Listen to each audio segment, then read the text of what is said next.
तो चलिए Indian society और इंडियन जुडिशरी से जुड़ा हुआ एक महत्वपूर्ण मामला हमारे सामने आया हुआ है और जिसके बारे में आज हम डिटेल से चर्चा करने वाले हैं।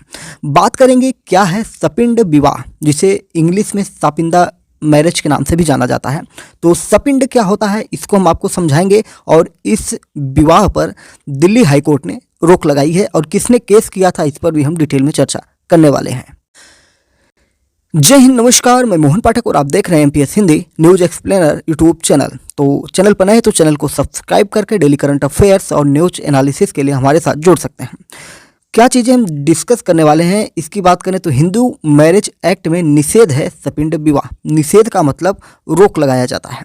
दिल्ली हाई कोर्ट में इसे बैन करने वाले कानून को मिली थी चुनौती और महिला ने दी थी कानून को चुनौती। और जानिए क्या है सपिंड विवाह, इसको डिटेल में हम जानेंगे। देश में संविधान बनने के बाद लोगों को कुछ मौलिक अधिकार दिए गए हैं। मौलिक अधिकारों में एक अधिकार शादी भी है। कोई भी लड़का लड़की अपने पसंद से एक दूसरे से विवाह कर सकते हैं। इसमें जात, धर्म या क्षेत्र बाधा नहीं बन सकते हैं। लेकिन देश में कुछ रिश्ते ऐसे होते हैं जिनमें शादी नहीं हो सकती है। इन्हें सपिंड विवाह कहते हैं। इंग्लिश में सापिंदा विवाह मैरिज कह सकते हैं। मौलिक अधिकार होने के बावजूद भी कपल इन रिश्तों में शादी नहीं कर सकते हैं। इसी पर दिल्ली हाईकोर्ट ने एक महिला की याचिका को खारिज की है। वह हिंदू मैरिज एक्ट 1955 यानी कि 1955 की धारा 5(5) को असंवैधानिक घोषित करने की लंबे समय से कोशिश कर रही थी।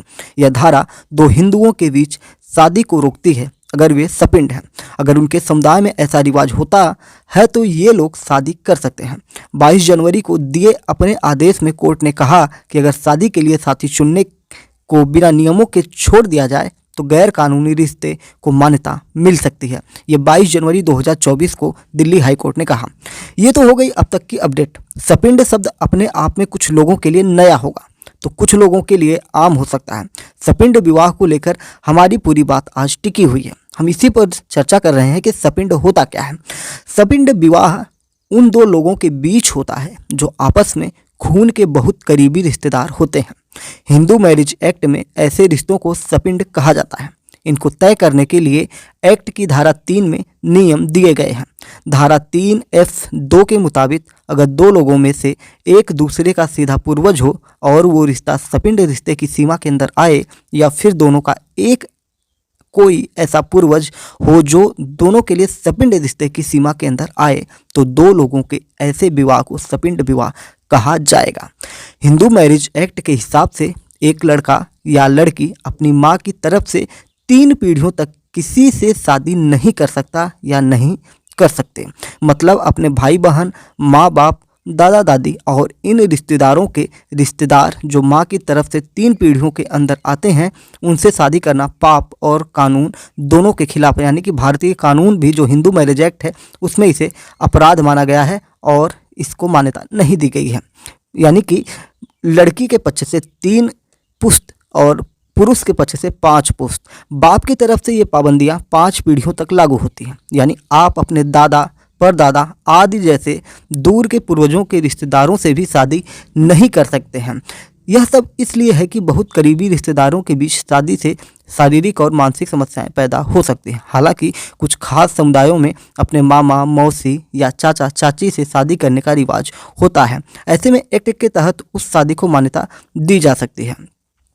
पिता की तरफ से ये शादी को रोकने वाली पाबंदी परदादा, परनाना की पीढ़ी तक या उससे 5 पीढ़ी पहले तक के पूर्वजों के रिश्तेदारों तक जाती है। मतलब अगर आप ऐसे किसी रिश्तेदार से शादी करते हैं जिनके साथ आपके पूर्वज 5 पीढ़ी पहले तक एक ही थे तो ये शादी हिंदू मैरिज एक्ट के तहत मानी नहीं जाएगी। ऐसी शादी को सपिंड विवाह के अंतर्गत रखा जाता है और इसे सपिंड विवाह कहते हैं। अगर ये पाई जाती है और इस तरह की शादी का कोई रिवाज नहीं है तो उसे कानूनी तौर पर अमान्य घोषित कर दिया जाएगा। इसका मतलब है कि ये शादी शुरू से ही गलत थी और इसे कभी नहीं हुआ माना जाएगा।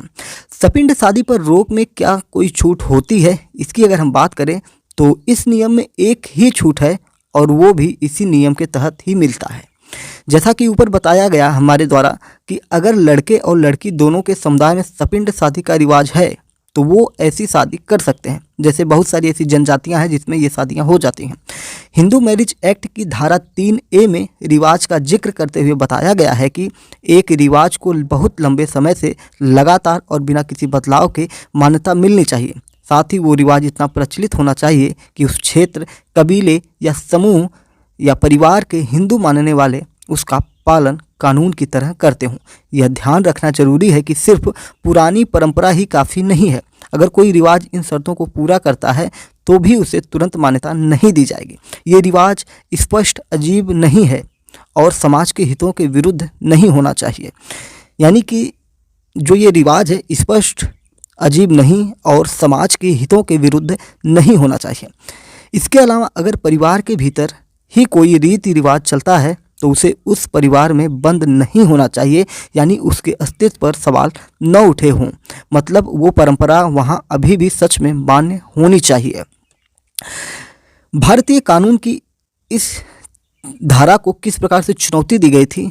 तो इस कानून को महिला ने अदालत के सामने चुनौती दी थी। हुआ यह था कि 2007 में उसके पति ने अदालत के सामने यह साबित कर दिया कि उनकी शादी सपिंड विवाह थी और महिला के समुदाय में ऐसी शादियां नहीं होती हैं, इसलिए उनकी शादी को अमान्य घोषित कर दिया गया था। महिला ने इस फैसले के खिलाफ दिल्ली हाई कोर्ट में अपील की, लेकिन अक्टूबर 2023 में कोर्ट ने उसकी अपील खारिज कर दी। मतलब अदालत ने ये माना कि सपिंड विवाह को रोकने वाला हिंदू मैरिज एक्ट का नियम सही है। महिला ने हार नहीं मानी और दोबारा हाई कोर्ट में उसी कानून को चुनौती दी। इस बार उन्होंने ये कहा कि सपिंड शादियां कई जगह पर होती हैं, चाहे वो समुदाय का रिवाज न भी हो। उन्होंने दलील दी कि हिंदू मैरिज एक्ट में सपिंड शादियों को सिर्फ इसलिए रोकना कि वो रिवाज में नहीं असंवैधानिक है। ये संविधान के अनुच्छेद 14 का उल्लंघन है। अनुच्छेद 14 क्या है? तो अनुच्छेद 14 जो है समता, समानता, ये सारी चीज़ जो हमें मौलिक अधिकार प्राप्त हुए हैं उनमें से एक मौलिक अधिकार होता है, जहां पर बराबरी का अधिकार दिया जाता है। महिला ने आगे यह भी कहा कि दोनों परिवारों ने उनकी शादी को मंजूरी दी थी, जो साबित करता है कि ये विवाह गलत नहीं है। इस पर हाई कोर्ट ने क्या कहा? पहले तो उसने 2023 में इसको रिजेक्ट कर दिया था, लेकिन 2024 में इसके जो ऑर्डर आए वो जानने योग्य है। दिल्ली हाई कोर्ट ने महिला की दलीलों को स्वीकार नहीं किया। कोर्ट के कार्यवाहक मुख्य न्यायाधीश मनमोहन और न्यायमूर्ति मनमीत प्रीतम सिंह अरोड़ा की पीठ ने माना कि याचिकाकर्ता ने पक्के सबूत के साथ किसी मान्य रिवाज को साबित नहीं किया जो कि सपिंड विवाह को सही ठहरा सके। दिल्ली हाई कोर्ट ने एक अहम फैसला सुनाते हुए कहा कि दिल्ली के लिए साथी चुनने का भी, यानी कि शादी के लिए साथी चुनने का भी कुछ नियम हो।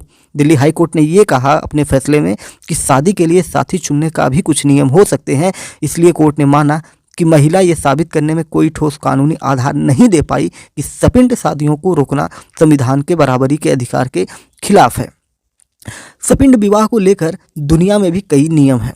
जैसे कई यूरोपीय देशों में ऐसे रिश्तों के लिए कानून भारत की तुलना में कम सख्त हैं, जिन्हें भारत में गैर कानूनी संबंध या सपिंड विवाह माना जाता है। जैसे कि फ्रांस में साल 1810 में पीनल कोड के तहत वयस्कों के बीच आपसी सहमति से होने वाले इन रिश्तों को गैर अपराध बना दिया गया था। यह कोड नेपोलियन बोनापार्ट के शासन में लागू किया गया था और बेल्जियम में भी लागू था।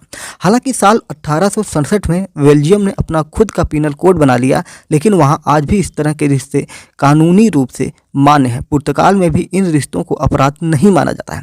आयरलैंड गणराज्य में 2015 में समलैंगिक विवाह को मान्यता तो दी गई, लेकिन इसमें ऐसे रिश्ते शामिल नहीं किए गए। इटली में ही ये रिश्ते सिर्फ तभी अपराध माने जाते हैं जब ये समाज में हंगामा मचाए।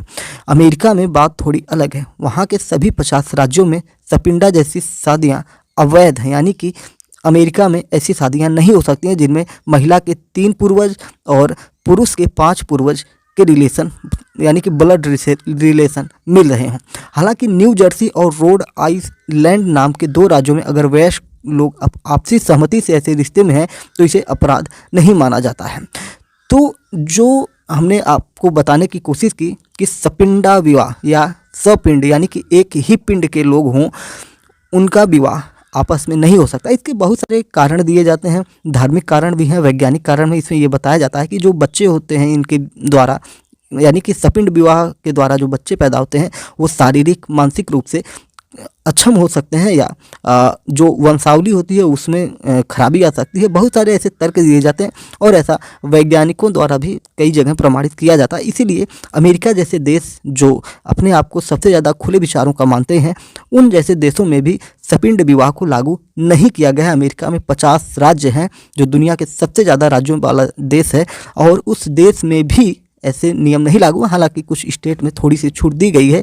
2 स्टेट जिसका नाम हमने आपको बताया, जैसे कि न्यू जर्सी और रोड आइलैंड का नाम हमने आपको बताया। यहाँ पे आपसी सहमति से ऐसे रिश्ते में है तो इसे अपराध नहीं माना जाएगा। लेकिन अगर मुख्य रूप से देखा जाए तो सपिंड विवाह को दुनिया भर के देशों में ना के बराबर माना जाता है, यानी कि सपिंड विवाह कहीं नहीं माना जाता है। कुछ देशों को, थोड़ी बहुत जगहों को छोड़कर, या कुछ कबीलाई हुए या जनजातियां हुई, इनको छोड़कर, जहां पर जैसा कि इसमें बताया गया है कि अगर उसमें प्रचलित नहीं है, तब अगर लगातार पहले से प्रचलन में है, जैसे होता है कुछ जनजातियां होती हैं या कुछ ऐसे लोग होते हैं जिनका समुदाय समाप्त होने वाला होता है, तो वो सपिंड विवाह कर लेते हैं कि उनका समुदाय समाप्त ना हो। इस प्रकार से चीज़ें निकल के आती हैं।